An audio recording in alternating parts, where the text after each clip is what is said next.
Since September the 11th, America has seemed locked into its war on terror. One might believe that American diplomatic horizons stop at the suburbs of Baghdad or Kabul. But while focusing on the vestiges of the World Trade Center, the country is secretly preparing for a new conflict, an undeclared war, but one that is the top priority for the intelligence community and the White House. Ahead of Al-Qaeda, more important than the quagmire in Iraq, the Chinese threat, America's new war.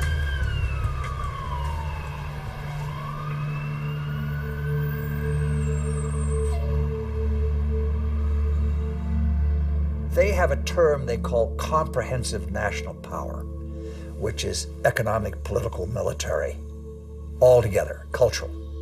And they say this is the essence of China. This is the time for China to rise.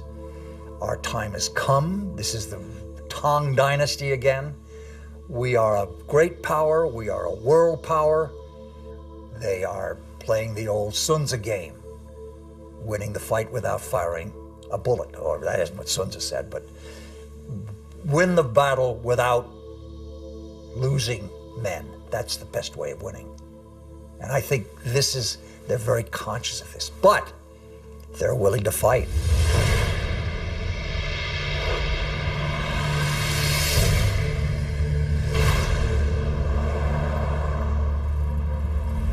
The world will, run by three first-class countries. One is USA, United States of America. Another is USE, United States of Europe. Then the Greater China.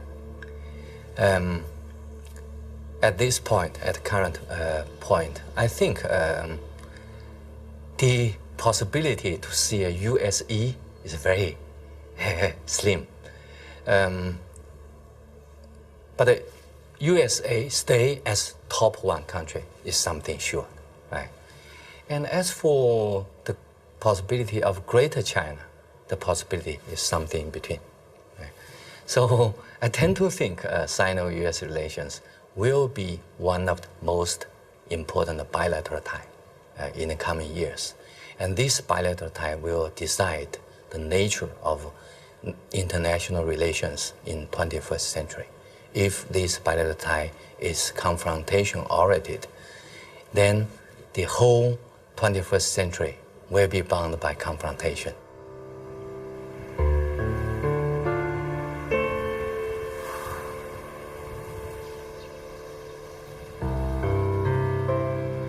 Kinmen Island, the actual frontier between the two giants, and where the ultimate confrontation may take place.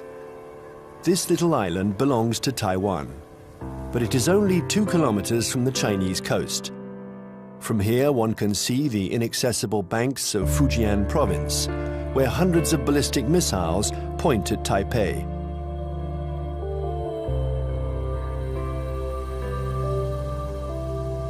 "24 hours a day, for 60 years, Taiwan has been watching Communist China.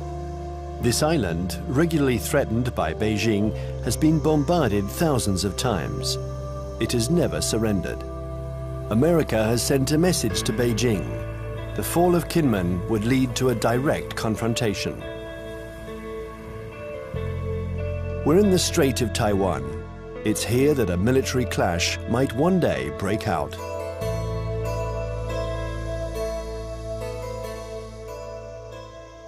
Taiwan is one of those emotional hot-button issues, the way Jerusalem is to Palestinians and Israelis, the way Kosovo was to the Albanians and Serbs. And for most mainland Chinese, Taiwan is rightfully a Chinese province. This was territory that they believe was stolen from China by Japan in the 1895 war, and that the United States prevented reunification during the early stages of the Cold War because of our opposition to communism.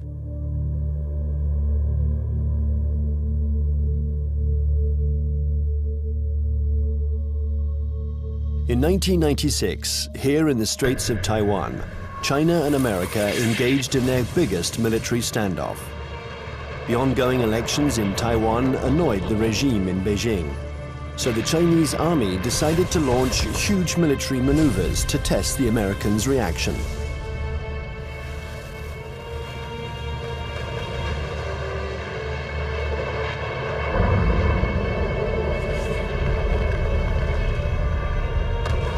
After several days of this Chinese show of force, Washington deployed 2 aircraft carriers. It was the first time the two countries came face to face. For several days, there was extreme tension between the two nuclear powers. When the Chinese fired short-range ballistic nuclear-capable missiles off the north and south coast of Taiwan and carried out a major, what we call a live-fire exercise. And Jiang Zemin was there, the president. They were using some very belligerent language. This is when we dispatched 2 carrier battle groups off the East Coast. And this was a show, this was force. And the matter quickly dissipated. The Chinese thought this was excessive.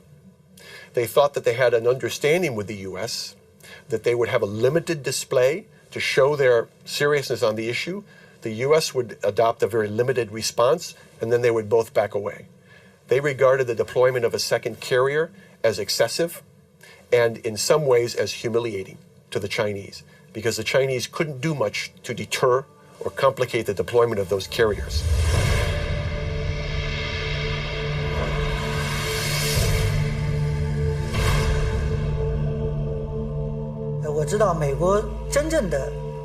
I know this story well, and I can tell you that the truth is very different from the American propaganda.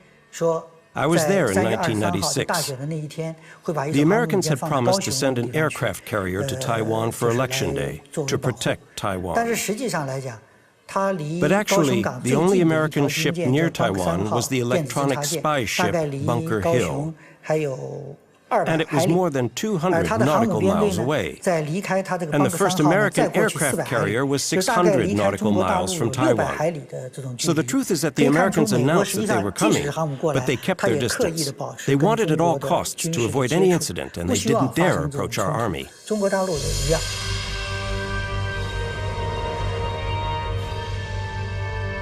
Even if the Americans didn't take much of a risk, in the eyes of the world, they reaffirmed a sacred principle of their foreign policy. They support Taiwan. And they will continue to do so regardless of China's growing power. I think believes Taiwan is very important for a number of reasons, not to mention the fact that it's our 8th largest trading partner, our 6th largest market for agricultural goods. It's one of America's most important sources of high-tech semiconductor products. Even though they're imported to the United States via China, they're made in Taiwan. But that, of course, isn't the only thing. The real reason I think America has a commitment to Taiwan is because Taiwan is a democracy. It is, in fact, the most vibrant and dynamic democracy in East Asia. And it's a democracy that came to fruition under the pressure of the U.S. government, primarily the Congress, after 40 years of very tight authoritarian rule by a regime that came from mainland China. I think, however, the real reason that the United States, especially the Pentagon, is so concerned about Taiwan is that it has been a very strong defense and intelligence partner for the last 50 years, including the last 30 years since the breaking of relations with the Republic of China and Taiwan. We have still maintained a very strong defense relationship and a very strong intelligence collection relationship with Taiwan. I would say the United States is committed to Taiwan. This goes back historically a long, long way. World War II, we were there. And we were looking for a strong, unified, democratic China. Well, we got 2/3 of it. Strong and unified, not democratic. Now we're calling China a responsible stakeholder. We've got half of it. We've got a stakeholder, but not a responsible one yet. The U.S. feels that we have an obligation, legal, moral, to Taiwan, that we cannot stand idly by and let this be taken over by what looks like an authoritarian, communist-influenced power. This cannot be.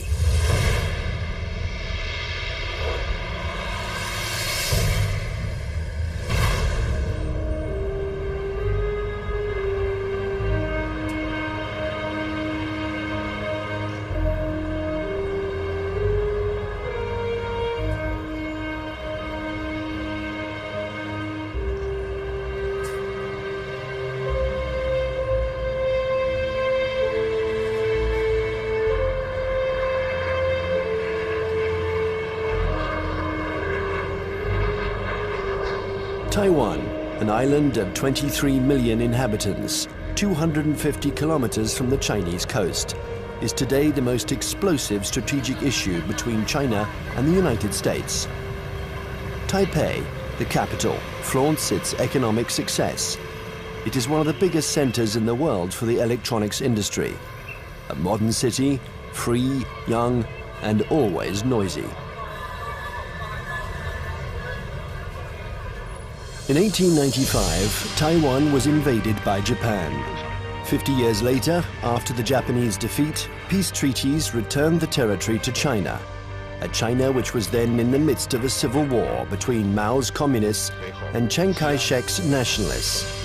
When the battle turned in Mao's favor, General Chiang Kai-shek, aided by the Americans, took refuge in Taiwan with his soldiers.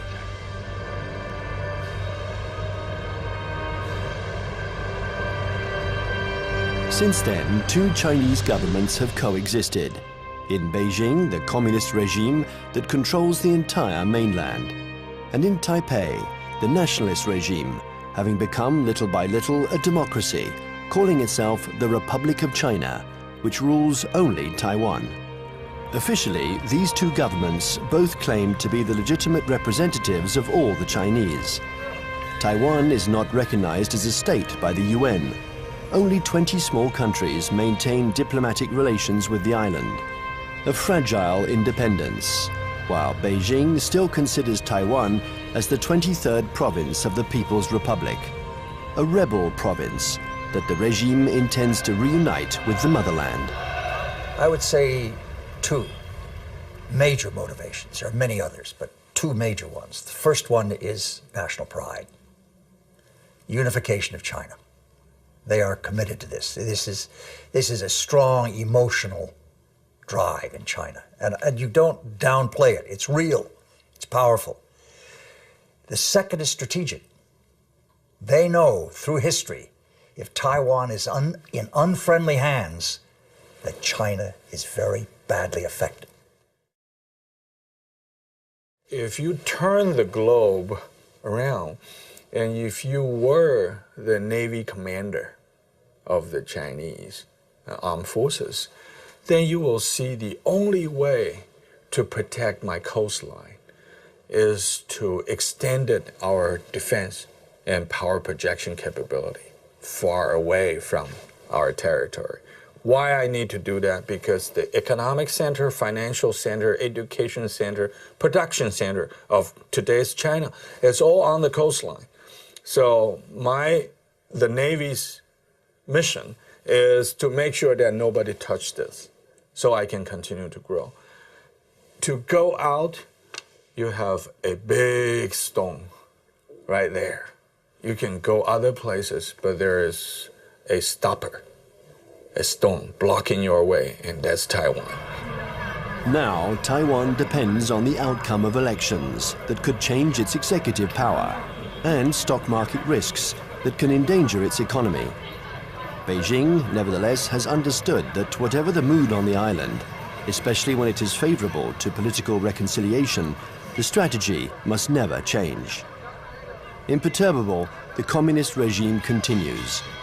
On one hand, to offer Taiwan favorable business privileges on the mainland.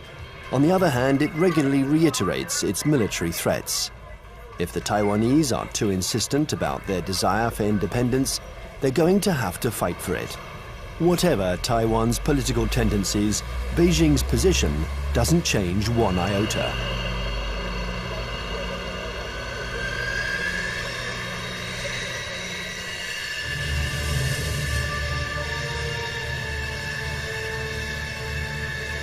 A freeway in the middle of the island of Taiwan. In a few minutes, it has been transformed into a landing strip. The population watches this military exercise. They're used to it. French Mirage 2000 and American F-16 jets land and take off with an enormous roar.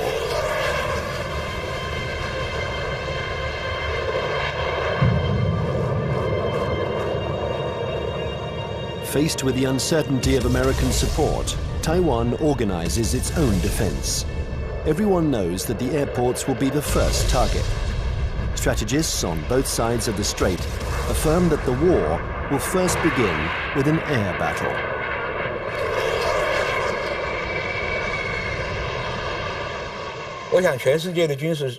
I think that experts the world over know that it's very difficult to succeed with an invasion. We still remember Normandy. In a strait like ours, it's what's in the air that will make the difference. And we've always tried to keep a strategic advantage over China, our air superiority. But with the Chinese missiles, this equilibrium has been put into question. They can destroy our airports, and if they are destroyed, we lose our only advantage over China, our air superiority.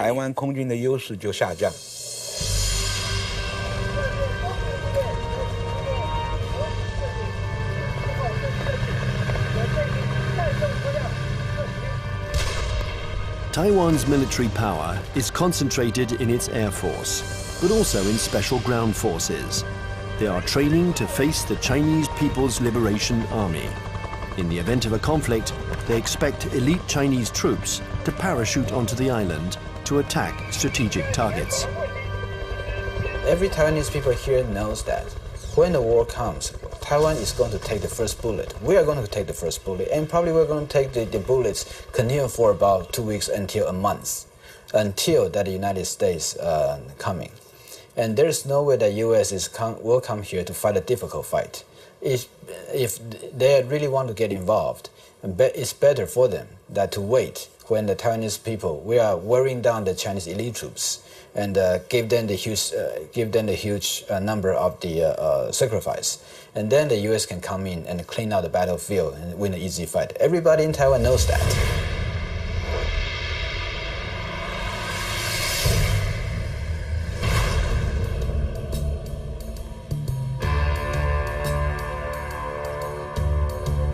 In Washington, the scenario of the next confrontation is a constant preoccupation. They know that Chinese military power has increased significantly. But how the Pentagon will react in case of a new Taiwan crisis remains a mystery. It's certainly not automatic, the support for Taiwan. It never has been. The United States has always maintained a policy of so-called strategic ambiguity, in which neither Beijing nor Taiwan can know clearly what the U.S. response might be under any given set of circumstances. I think that 10 years later, from 1996, the missile crisis in the Taiwan Strait, to 2007, we would approach the Taiwan issue with a little bit more caution. We would approach the Taiwan issue with a lot more caution. What this means, I think, is that we would be probably resupplying Taiwan by air. We probably would put a active duty military contingent on Taiwan rather than risk putting our ships in harm's way. Coming away from this crisis, the U.S. has concluded that I think there's been problems in what they've concluded.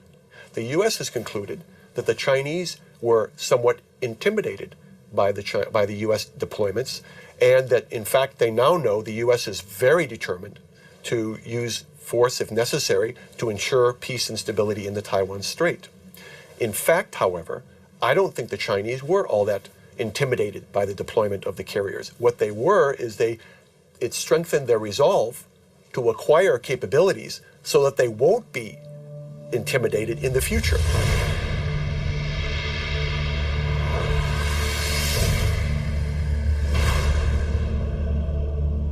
Since the 1996 confrontation between China and the United States around the Taiwan issue, I think China's military modernization speed up.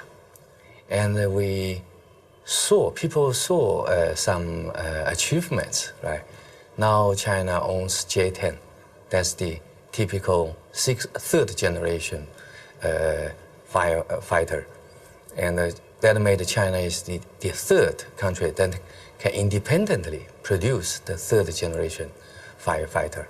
I think that's a strong signal to the US side, what achievement on military modernization on PLA side. If China's own terminal objective is trying to so-called unify Taiwan by using force to take over, I think their military capability is good enough. But I don't see that, because they're increasing their military budget over the last decade, almost every year, 2 digits.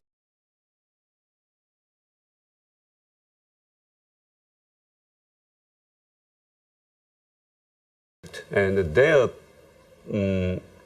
budget is not transparent. Some observers calculated, they said, well, in fact, the real number could be triple or double the current budget that they made it public. So why they are doing it? They even, for instance now, they even try to show off they have the capability to destroy the satellite circling around in space. Why they did it? Because they want to show to the rest of the world that we are capable of one day becoming a superpower, maybe overtaking the United States.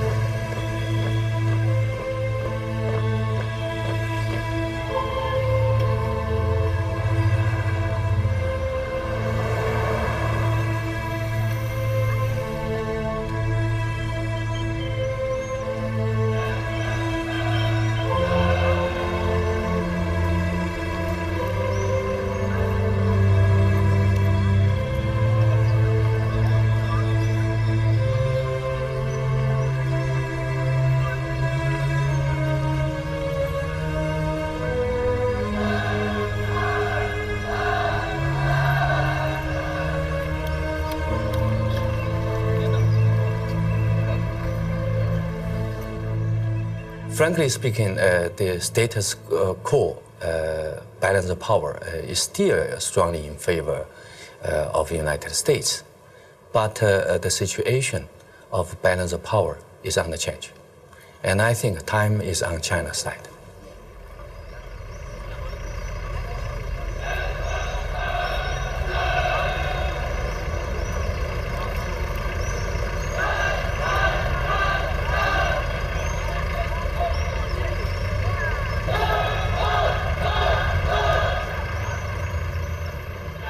Since the 1996 crisis, the United States and China have often had occasion to test each other's resolve.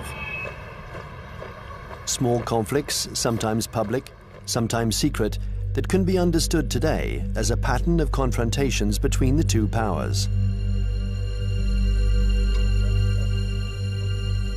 On May 7th, 1999, in the midst of the Kosovo War, NATO bombed the Chinese embassy in Belgrade.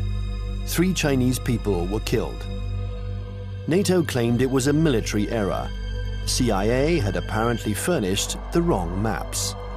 In answer to this provocation, the Chinese organized mass demonstrations in front of American embassies.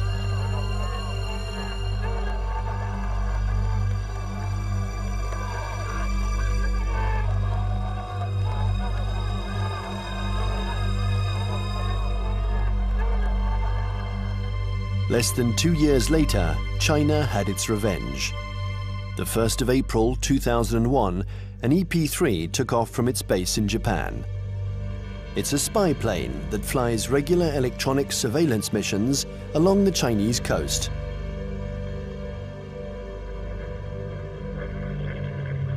After 6 hours of flight, while still in international airspace, the American airplane was intercepted by 3 Chinese jets.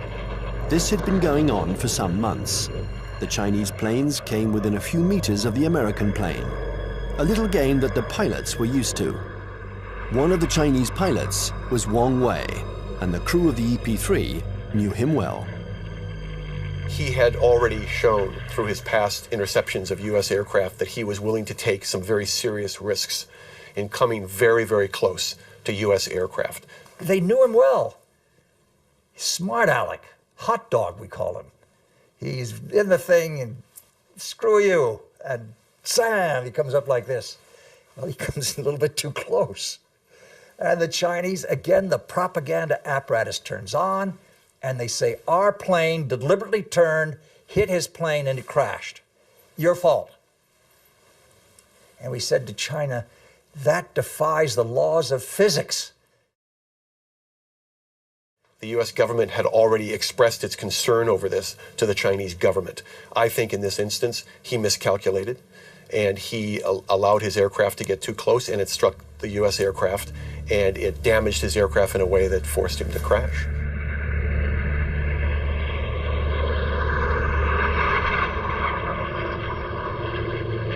The Chinese jet plunged into the sea. Its pilot was declared missing.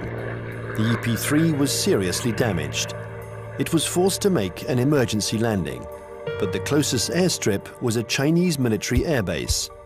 The airplane succeeded in landing there, but it was now in Hainan, and the crew was immediately taken prisoner.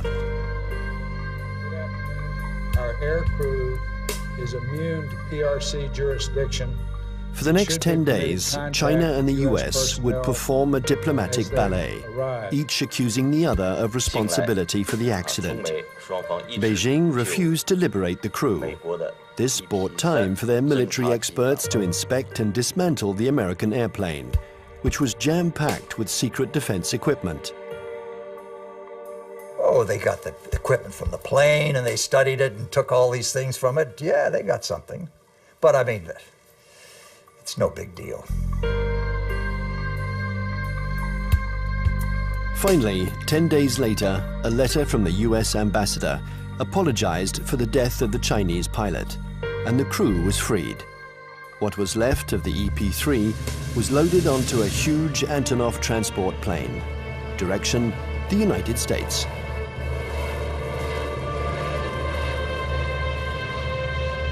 The People's Liberation Army did the same thing after each small battle. They analyzed all American techniques and strategies. It was almost an obsession with Beijing. Chinese military development was entirely oriented towards a confrontation with the US. In 1996, China understood that aircraft carriers were the main threat, so they tried to develop arms to counter them. There are several things that the Chinese have done over the last several years that play to this capability. One of them is they have developed a larger number of more sophisticated submarines, diesel submarines. And contrary to what a lot of people think, many diesel submarines are quieter than many nuclear submarines. They're very hard to detect. The Chinese have built a significant number of new types of diesel submarines. They've also developed a significant number of new varieties of surface warships. Both of these sets of capabilities have application to the Taiwan situation. And the Chinese have deployed the submarines in some instances to areas well beyond Taiwan. They've deployed them around Guam, which is now becoming an area of increased U.S. military presence in the Pacific. They've shown by doing this that they have the capability to deploy submarines into far deep water areas. And obviously, this becomes a potential concern to any carrier battle group commander who wants to bring a carrier up close to Taiwan. We saw last October 26th, our carrier battle group, the Kitty Hawk, was in the waters in the vicinity of Okinawa. And all of a sudden, there emerged right in the middle of the carrier battle group, a very modern Chinese submarine that nobody had seen, nobody had heard. It came up within a few miles of the Kitty Hawk itself. And we know that this submarine is equipped with very advanced torpedoes, and that if it wanted to, it could have sunk our carrier. The Chinese know we are dependent on two things militarily in Asia. Number one, satellites. Number two, aircraft carriers. They have demonstrated to us they can take out each one. Will they ever do that? I doubt it. This is what you might call psychological warfare.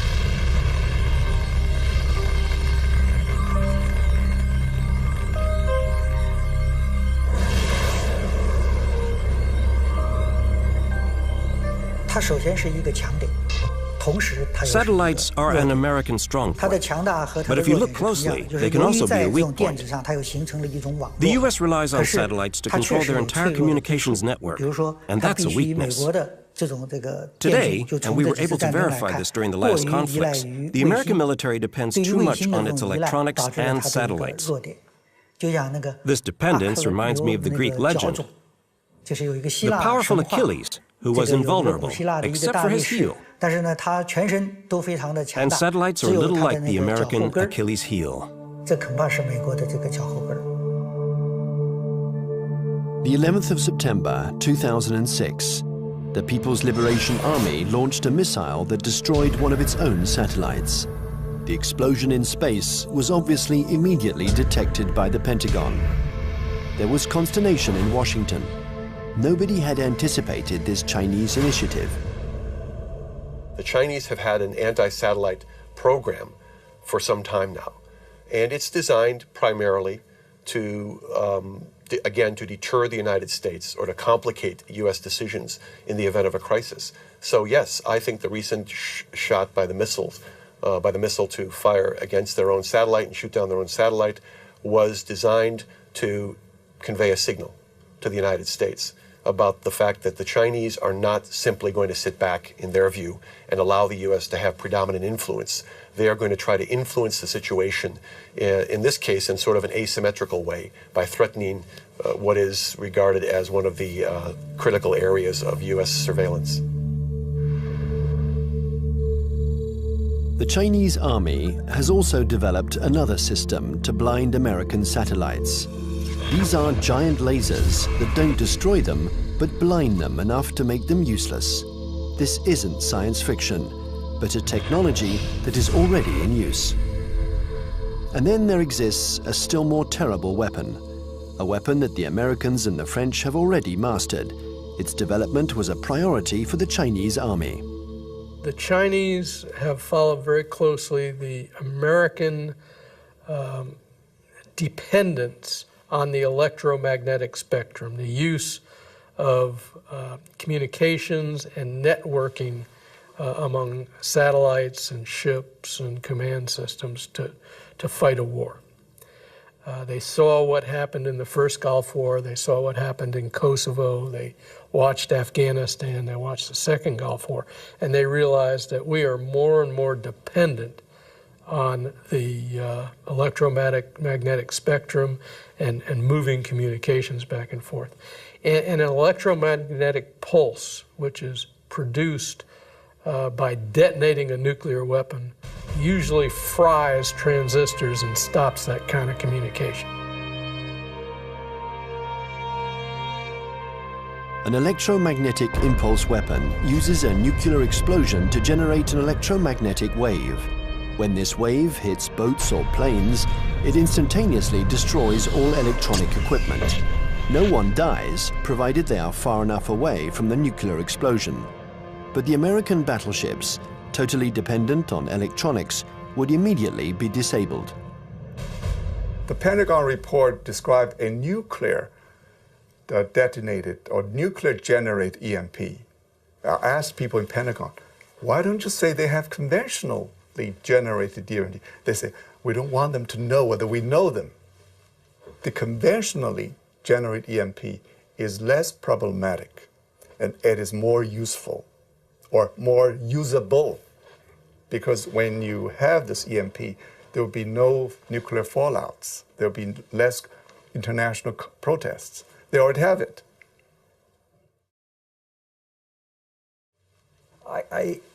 Yes, it is like shooting down the satellite, getting the submarine under the aircraft carrier, EP-3 incident off Hainan. It is, look, we mean business. You pay attention to what we're doing. We're publishing the figures that our military budget is going up because we are creating a strong defense against you. China's developing power isn't only military. The regime has understood that it has to make use of every citizen, every business, every organization in its confrontation with the United States. An arms race wouldn't make sense against Washington. It's a war to control energy, the media, culture, and raw materials. And facing an America that overconsumes, that is deeply in debt, an America weakened by its own excesses, China counters with its best weapon, its breathtaking economic growth. The new threat isn't the classic military threat, direct confrontation between one country and another. Today it's no longer guns against guns, airplane against airplane, or tank against tank. Confrontation takes many forms, in many different areas. For example, in finance or the media, there can be attacks in all these areas. The object of these new kinds of conflicts is the same as in a conventional military confrontation, forcing the enemy to accept certain conditions. It's still war, but war today goes beyond this military domain. It's what we call an unrestricted war. One has to learn to decode the battles in this new war. Sometimes they are small events that seem harmless at first. Thus, on February 27, 2007, the main American stock indexes plunged. Paris had just lost 3%. New York is in an uproar. The cause of this mini crash began with a tornado that originated on the other side of the world, in Shanghai. Suddenly, and with no apparent reason, the stock market there lost 9%, and it took the whole planet down with it. Nobody really understands what happened, but in New York, they pondered the lesson. China had just shown that it could use its new economic power to destabilize its adversaries, above all when they are weakened, like the United States, by the subprime crisis. Beijing uses economy in several ways. First, by influence. In Southeast Asia, worldwide. They invest money when the leaders visit that capital. Then they sign some agreements. The second is what you said. They would only hint at something they might do. For instance, the now $1.2 trillion foreign reserve of China as of the end of March 2007, 40% of them are deposited in United States Treasury bills. So if Beijing decides to transfer that to euros, it will be very painful to the United States. But Beijing doesn't need to say. It only hints here and there. And Washington feels a big headache. Thus, China and America multiply their battlefields. There is the piracy of Hollywood DVDs, the recall of Chinese toys by American builders, the reception of the Dalai Lama in Washington, the buying up of oil companies by Beijing, hundreds of conflicts. China and America think that they have to dominate in order to survive. The US consumed over 35% of the whole, global consumption, right? 8 times as their population percentage. So they enjoy this position as the only superpower. Then they can get extra resources. So there is a bipartisan support stance for US foreign policy. They will remain as the only world leader in the world. And then they will keep alert against any country, no matter the name of this country, China, French, Russian, Germany, Indian, Brazil, any country that can threaten the US dominance, that will be a problem.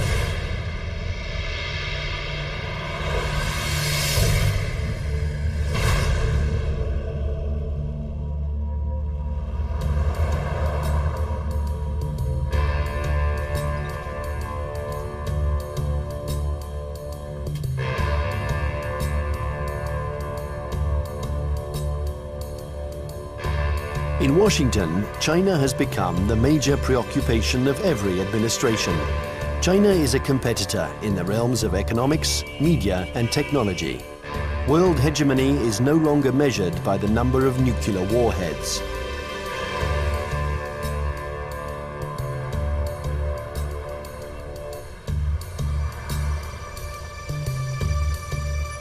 Congress has even created a permanent investigation commission, unique in its kind, whose mission is to study the economic and security challenges posed by China. Russia never got that kind of attention during the times of the Cold War.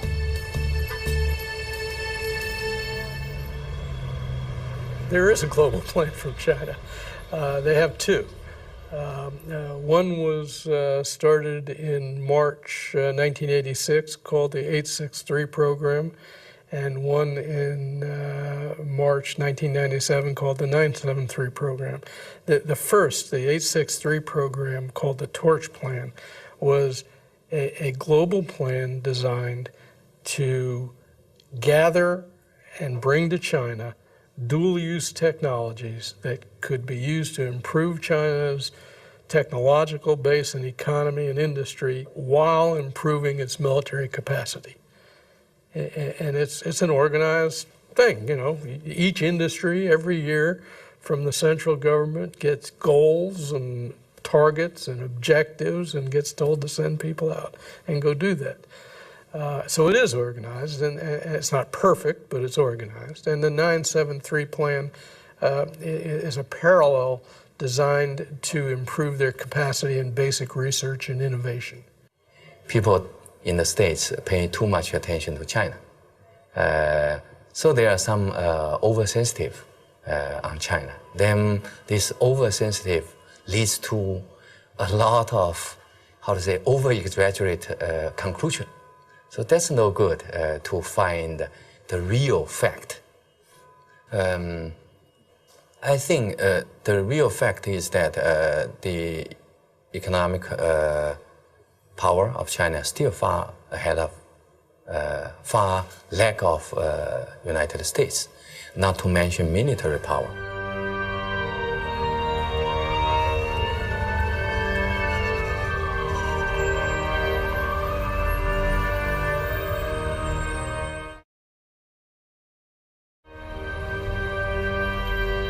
If the French Foreign Intelligence Collection Service goes to a student and says, while you're at Tufts University, we want you to go over to some laboratory and gather this, the student can say, I'm busy. It's going to interfere with my dissertation. If the Chinese intelligence service goes to a student and says, we want you to, you want a visa? You want a passport? When you go to the United States or to France, you will write a dissertation on this, you will work on this project, and you will report back to us, or you'll never get a job in China, or your family will lose its house. Now, they have the capacity to do that. The United States cannot maintain itself as a superpower if we allow our industrial production to be offshored, to be outsourced. And that's what's happening now. We're finding very large amounts of our basic core industries. And I don't mean just like steel. Steel is one of them, copper, basic, resources. But things like semiconductors. And when we find that our semiconductor industry has gone from 12, state-of-the-art wafer fabs to 3, because more and more are being built in Taiwan and Japan and, well, not in Japan, in South Korea. And in China, if we're allowing our, state-of-the-art, cutting-edge electronic science and technology research and development move to China, we can't survive as a superpower.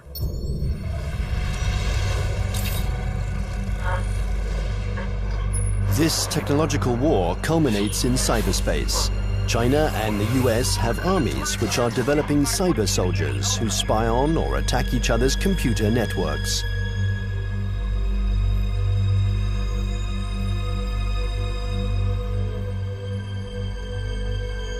In March 2006, the US State Department decided to buy 16,000 computers from Lenovo, the Chinese company that had just bought out IBM. Some of these computers were meant for networks that circulate secret defense data. Larry Wurtzel and his commission intervened to stop the delivery.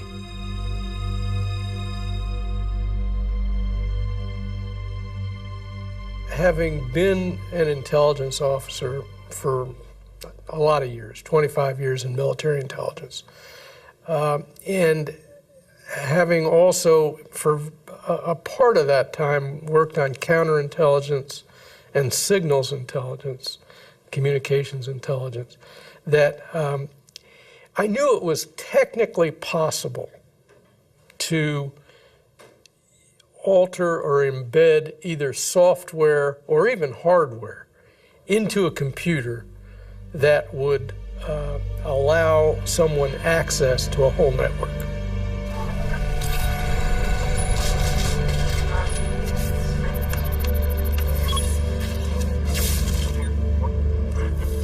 The entire Bureau of Export Controls of the Department of Commerce was attacked and shut down by, turns out, hackers from China. The State Department itself lost a bureau and all its computers by hackers from China.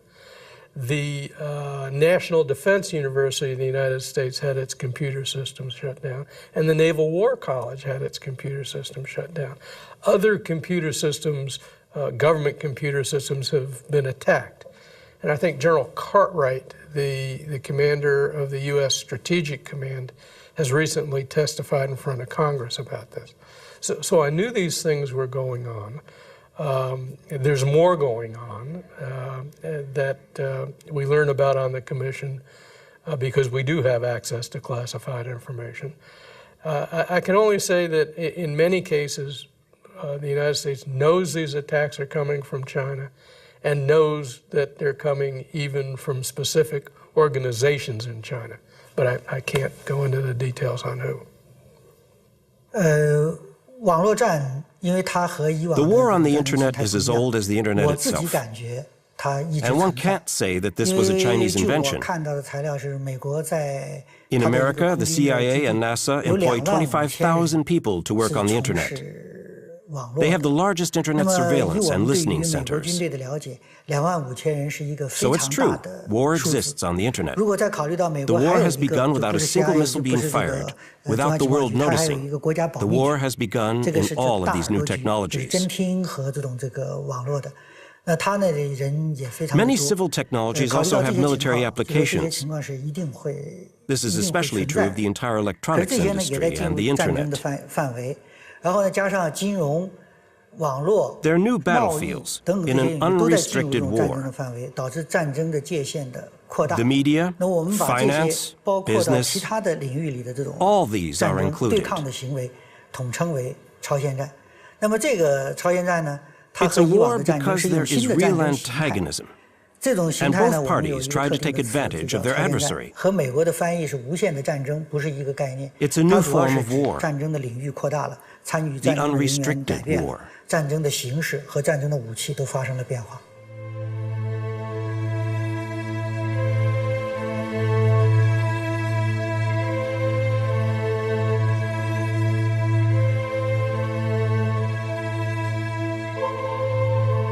This unrestricted war has already begun.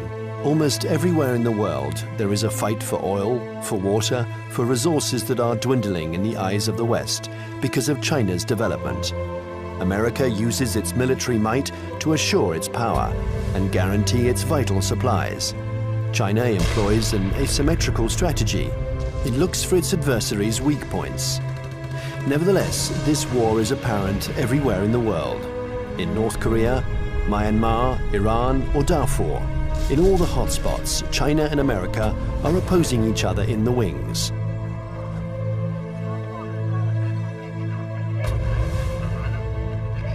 Remember the words of Deng Xiaoping: there cannot be two tigers on the same hill.